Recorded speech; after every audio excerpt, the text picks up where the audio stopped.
Hey, everybody, welcome to Dr. Boss. And from time to time, we love to highlight physicians who are out in the trenches and have their own practice and getting away from insurance based medicine and sharing their stories. And I'm so excited to have a former client, a good friend of mine, Dr. Steve Jones. He's a board certified family physician with advanced training in longevity medicine. Got his medical degree at UT, University of Texas at San Antonio. Completed his residency at John Peter Smith Hospital at Fort Worth, Texas. And he started up his own practice. And he had a brick and mortar practice for quite some time, but then it now runs itself and with his staff, with his nurse practitioners. And now he has ventured onto the online world with multiple state licenses. And he is the founder and medical director of Revive Longevity Center, which is helping entrepreneurs over 40 restore their energy, focus, and vitality through a personalized root cause approach to health. His practice builds cutting edge diagnostics, bioidentical hormone replacement therapy, and lifestyle optimization to support lasting strength, clarity, and performance. And we have him on the show because we want to hear about his story,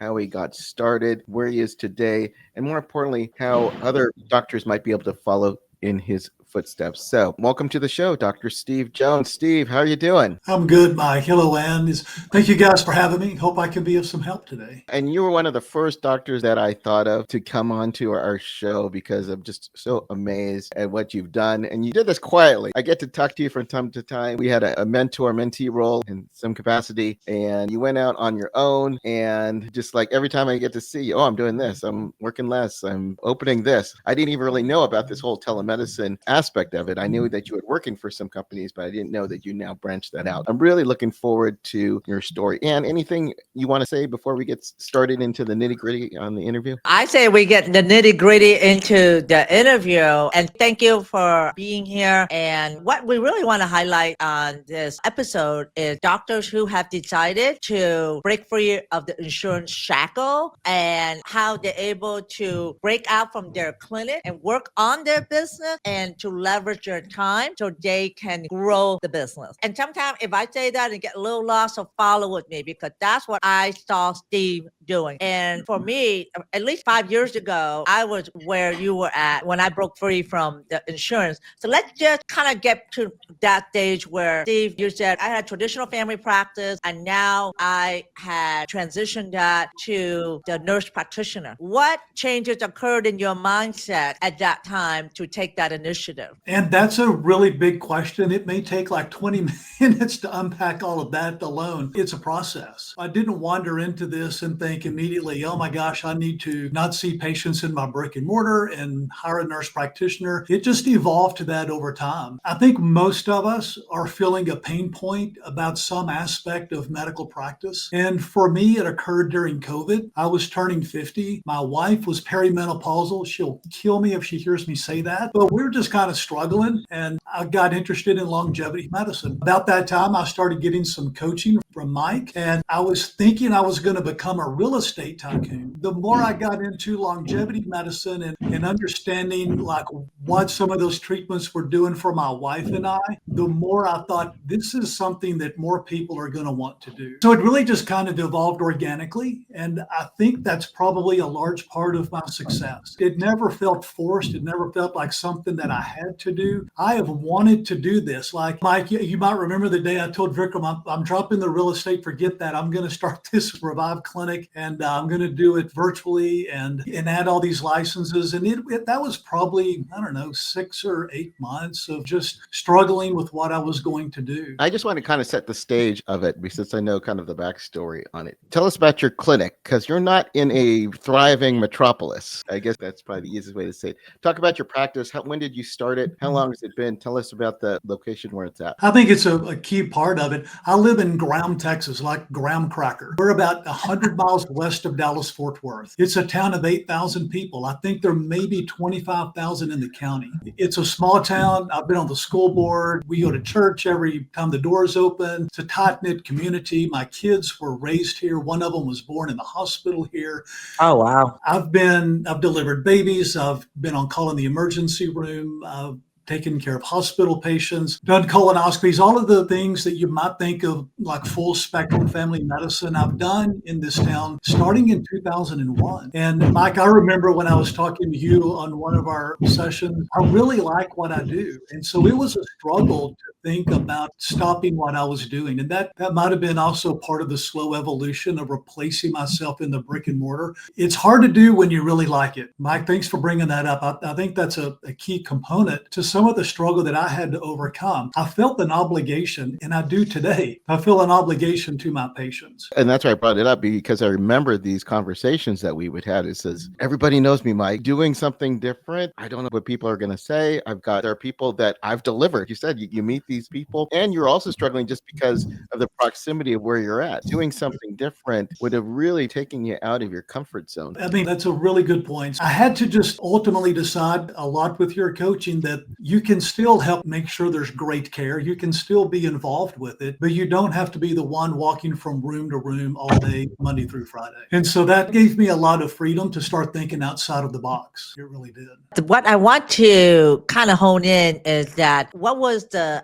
straw, the last step that said, I got to do this? What was that straw? Kind of a funny story. I came home from work one day and my wife, Christy, grabbed me by my scrub top and she literally shook me. And she said, if you don't fix my hormones, I'm going to kill you. That lit a fire in me. I studied hard. I got education, learned about bioidentical hormones. A lot of stuff wasn't working for her. We finally found a fix, this program that worked so well. 4 weeks later, she's a new person. And that was really the light bulb moment, and where I was convinced that the best thing that I could do for the second half of my career is to take that type of medicine to more people. And so then I think the struggle was, well, how do you get into that without going broke in the process? That's a very real struggle. And so that's where getting licensed up and doing telemedicine came in for me. It's been able to pay the bills with less hours of work on the daily. And so because of that, I was able to slow myself out of a clinic while I brought in a nurse practitioner. And so finding the right NP to fit in a small town is a critical step. It can break your business in a heartbeat if you don't get that right. So I took some time, did lots of interviews, really was focused on finding the right person. Once I found her, it took about 8 months to get her convinced to move here. But it's all worked out great. She's now been here for 9 months. My patients have transitioned over. We did have some disgruntled people that have moved on from the practice, but it's probably less than 10%. In the meantime, she's helped to grow the practice. We're taking several new patients every week because they like having a female in the office where they can maybe get some extra types of care that I wasn't providing. So it's been good all around for my practice, for the community. A lot of it was just my mindset had to change from the fact that I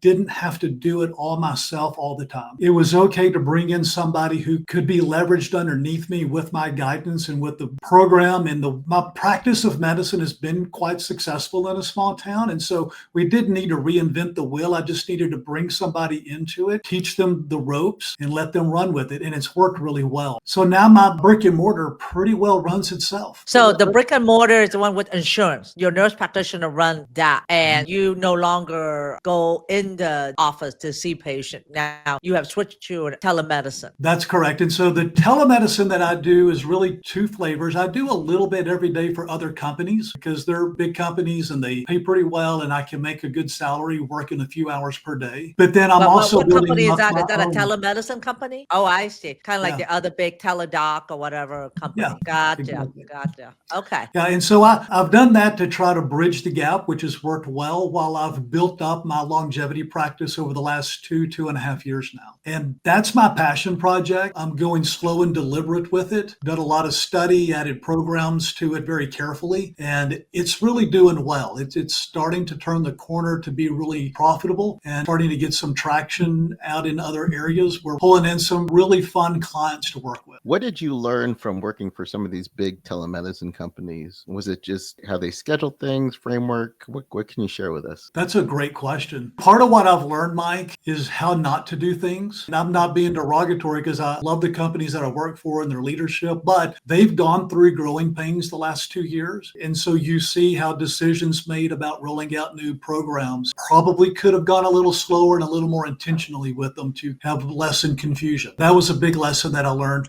Other parts of it were just kind of logistical, operational things. How do you go about scheduling clients? How do you get online with them? What services and platforms work? Which ones have a lot of technical glitches? I don't like the technical stuff. That's not my forte for sure, but I have obviously learned good and bad about those things. And how did you structure? Are these two separate entities, or is there a mix and match? Do you have employees working on both, or are they completely separate? Completely separate. Yes. That was some advice I got from you, Mike, was if you're going to start this longevity practice from the get-go, if you're thinking that you might want to exit from it someday, which is a dream for all of us, right? You need to have that set up as its own entity. And so I formed a professional LLC in Texas long before I started seeing my first patients. Okay, so if a person goes from the local clinic, they then have to be transitioned as a new patient into Revive, as that works? That's correct. And it's somewhat confusing for them, but I tell them, look, it's just like if you're going to go see the dermatologist or the orthopedic surgeon, it's a different practice. The longevity deal is a completely separate thing. I think that also helps with the explanation about it not being insurance based. A lot of people get heartburn about not taking insurance if you're treating them for hormones and doing bioidenticals. So it does help to create that different practice, and it's a separate HIPAA form, and you got to fill out all your past medical history again. It just gives them the onboarding experience that this is something separate and apart. Talk about those early days when you transitioned or when you started Revive Longevity. Was it all smooth sailing? Did you have some hiccups along the way? Anything that you can share, I think, would be beneficial for the audience to listen. Yeah, anybody that's done any business on their own, have any entrepreneurial spark at all, know that you work a lot more than you get paid for a long time. And sounds like residency. Sounds like residency. Intern year making, $4 an hour all over again. There has to be something about you that drives you. I'm a big fan of Alex Hormozy. He's very encouraging to me. He's a hardliner about if you suck it up and fight through long enough, you're going to win. You're only going to lose if you quit. And that advice has made me just fight through the times when I had to pull personal funds to put them into Revive to make payroll. That's happened more than 2 or 3 times. He's my coach right now. I've signed up to be coached by him, and I do and he is what he is. I mean, even speaking with him, even one-to-one, he walked the line. He doesn't talk. He definitely walked the line. Probably the hardest working entrepreneur of all, but he said, you work hard and then that pays off. I want to follow up on what Mike was saying, is that we want to know about how you did it, but what was the struggle? Like you said, you had to pull out personal funds to cover payroll. What about, have you thought about when you launched longevity in the telemedicine business, were you worried it was not going to work? And how did you overcome that? Obviously, something new, taking you away from a sure thing, what you're seeing patient in the office under insurance. Every doctor worry about if they leave insurance, that they're going to have less income. How did you kind of compensate for that? I think the main thing is I knew I always had something to fall back on. If worst came to worst, I'm a doctor. I'm board certified in family medicine. I have a good reputation in the community. I can go back to my brick and mortar. I can get hired on at the hospital.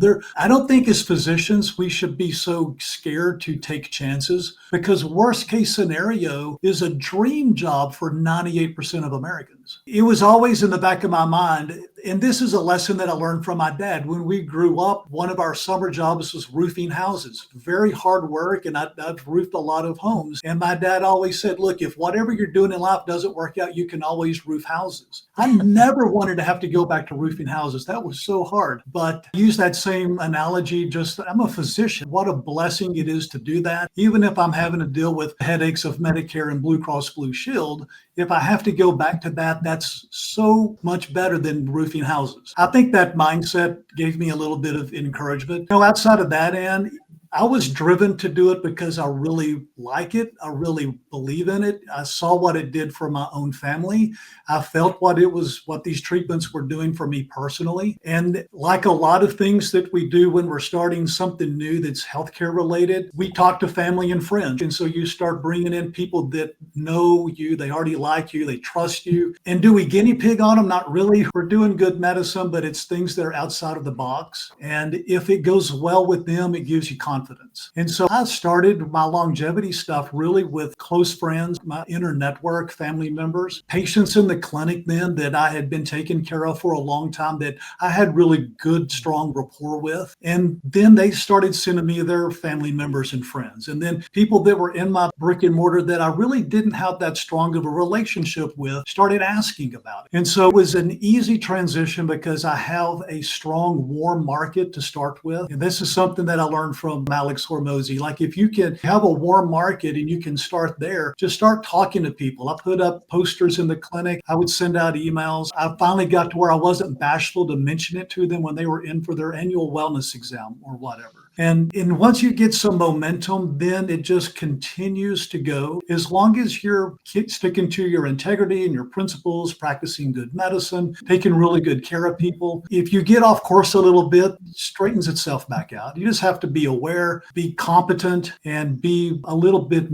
mendable maybe or flexible in your plan. I want to share, this is really cool because I was kind of there at the early days when you were starting this. And now, in that you're talking about marketing, because that is something that I think was an obstacle for you, especially at the beginning. Talk about your first webinar and that you did, because I remember having these conversations. Mike, I'm going to start my webinar. Mike, I'm going to do it 2 months from now and I'm going to get, but I'm writing my whole script down, and now you're telling me you're on TikTok and everything like that. Talk about kind of the evolution, because there are a lot of doctors who struggle marketing their own practice. So how did you overcome it, and give us some insight into that? Yeah, Mike, I still feel like I'm terrible at it, but when I look back to 2 years ago, so much better than I was. I got the advice along the way. I got a little bit of this from you, but it was really Dr. Greg Gatchell that told me, hey, just make one and title it, "This one's for the trash." So it's shooting this 90-second video, you're just going to hit delete. And I did that. I would do that 5 times every Sunday morning. And I would eventually go back and start listening to them. It's like so many things. It just takes practice. You're going to suck at it at first. It's really not in many people's nature to create content, but you have to just get out there and do it. You're right. It took me way too long to do my first webinar. It was atrocious. I had 12 people sign up for it. 6 of them showed up for it. They were all employees. My first webinar, the only person that showed up was my sister and my husband. That was it. But I gave Did they it buy? anyway. Did they buy? Of course not. One They thing didn't about buy.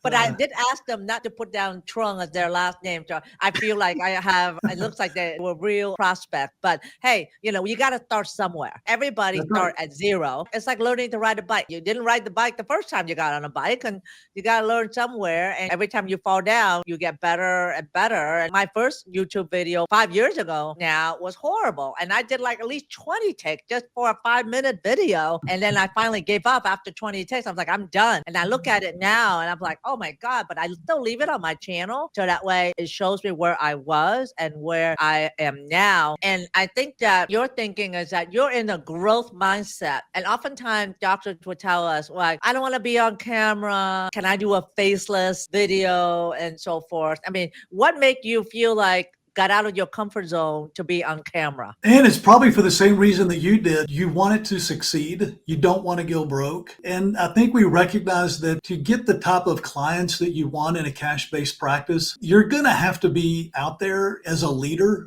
showing yourself as a trendsetter, as somebody that's on not the bleeding edge, but it's progressive in healthcare, especially when we're doing things like you do and like what I do with longevity medicine. You have to be willing and be brave enough to show that that's who you are as a person. And the other thing that I think I've gotten better at is coming across as being more authentic. I still have ChatGPT write a bunch of my stuff, but I'm much more likely to be able to present it with a lot of integrity and authenticity. And it's not because my ideas have changed or what I do has changed much. It's more just because I've had so much experience now that I really believe in what I'm doing. I know the benefit that it gives my clients. And so speaking with confidence is going to come with time. The only way you're going to get there is to get off the couch, turn on the camera and hit record and start saying stuff. You may have to trash a bunch of them, but go back, like you said, a couple of years, 5 years down the road, and you're going to look back and see how far you've come. Absolutely. Don't be afraid to fail. Failure sometimes is not a bad thing either. But as doctors, you know how we are. The older you get, the longer you've been in practice, it's hard to sometimes think that you should fail in order for you to learn. And throughout this journey, what lesson did you learn from the past 2 years? What lesson would you learn, and what would you say to our listeners to be aware of? There are so many things, Anne. I mean, if I could maybe just pass on a little bit of advice, I would say that, and I know you guys are mentors, and I would choose either one of you and recommend you highly any day of the week. It's important to have a mentor Thank you. as you get into something new like this to avoid common mistakes. There's a lot of truth about what a coach, if Mike, do you have a pickleball coach? If not, you ought to, because I've you're got going to three of learn them. how not to get free. Yeah, probably all in therapy for it too, but a coach and a mentor is going to help us not recreate the mistakes that they are so aware of. We're so aware of clinical pearls and what we learned from the people that trained us. Those of us that have been in medicine for a long time, we know those clinical pearls that we feel so good to pass on to a medical student or a resident or a nurse practitioner. And it's the same thing in business. It's the same thing in marketing. There's so many things that we don't know yet as doctors in this world of business and cash-based practice. You can spend a decade going down the wrong rabbit holes over and over again. I think getting the right mentor and the right coach is important. And the second piece of advice is just going to be patient, be bold, understand that you're going to fail. Every time you fail, you've just learned a really important lesson. Just keep moving forward. Obstacles are there because that's the direction that we need to be going. Don't turn away from an obstacle. Be smart about getting around them and lean on your mentors and coaches to find the best way through an obstacle. So what is the future of Revive? What's the plan? What I'm doing with Revive currently is continuing to grow the warm market and gradually reaching out to a colder and less known market. We're doing a lot of that with joint ventures and in a little bit with social media. Where I want it to go eventually is to be able to partner with bigger corporations or bigger operations so that we can get better exposure, can leverage out more providers that I can help to train up, and ultimately have something that's capable of educating a lot of providers, educating patients on how important healthy lifestyles are, and making a difference in people's health. Passionate about eliminating chronic disease, passionate about trying to eliminate metabolic syndrome and metabolic disease, neurologic complications. So much of that we can make an impact on if we really take care of our health and what we're given and blessed with. These aren't hard lessons to learn. They're sometimes difficult to implement. So, and that was a long answer, Mike, for a pretty simple question. I love it. I love it. And any final thoughts or anything you like? No, I think you articulated well. Prior to COVID, I've never had a coach. And when I was struggling with going on YouTube, I paid for a coach. And that was the best thing I did. It accelerated my progress like that. Before I was going like this, trying to figure it out myself. And then I had a coach. My progress was up and forward. I never looked back. And since then, I've had a coach the whole time. And so Mike and I have had coach for a long time. And they said that you should always get a mentor that has a coach too, because you always want to up level. But for me, it's like what you said, the impact of someone been there, done that. They show you the pothole to avoid. It's kind of like you're attending. We're training as med student in a medical school. But I really want to applaud you for taking the leap in doing what you're doing, because it's quite scary. I mean, I have gone from insurance to cash and had saw 90% of my patients drop seeing me. But what I think helped both of us was that we both had established practices before we did this. You've had your practice in 2001, I believe you said that as well. And so for the doctors that are still taking insurance right now, and we know what that is like, we hope to at least open up their eyes and what's possible. You can still have a practice with you. You can still have your practice, but you delegate that to a nurse practitioner, and that open you up for more cash-based, high-end practice that leverage your time a lot more. Are you still working one-to-one right now, Steve, or are you doing group setting at all? I work one-to-one with my higher ticket item patients, and then I have nurse practitioners that work in Revive that do like hormone replacement program and the weight management, metabolic programs. I have nurse practitioners do the majority of that. Okay. I choose to work where I want to work now, and that's the best part about it. I love it because that's where I'm at, where I choose what I want to do and I do what I like to do. But you enjoy, isn't it bring the joy of medicine a lot more? Once you have more control over your schedule and who you work with, what you do, it really brings you back to where you were when you first started medicine. Do you feel like that? 100%, yes. It's been a hard journey, and my wife has thought I've lost my ever-loving mind over and over again. And I work most every day of the week, and I still do. But I would do it all over again because of the freedom and just the ability, like you said, Ann, to choose how we're going to work, who we're going to see, what the setting's going to be. That control does give you back so much joy about medicine. It makes you feel like you're making an impact. And focus on the more important things in life, like the Dallas Stars hockey team. Yes. Who needs some longevity medicine? They're just getting throttled with injuries right now. There you go. That could be your dream job. Yeah, exactly. But thank you, Steve, for being on the Dr. Boss podcast and YouTube channel. And we appreciate you, Steve. We very proud of what you're doing. And just remember, you are just not a doctor. You are a Dr. Boss. So see you in the next episode and take care. Thank you.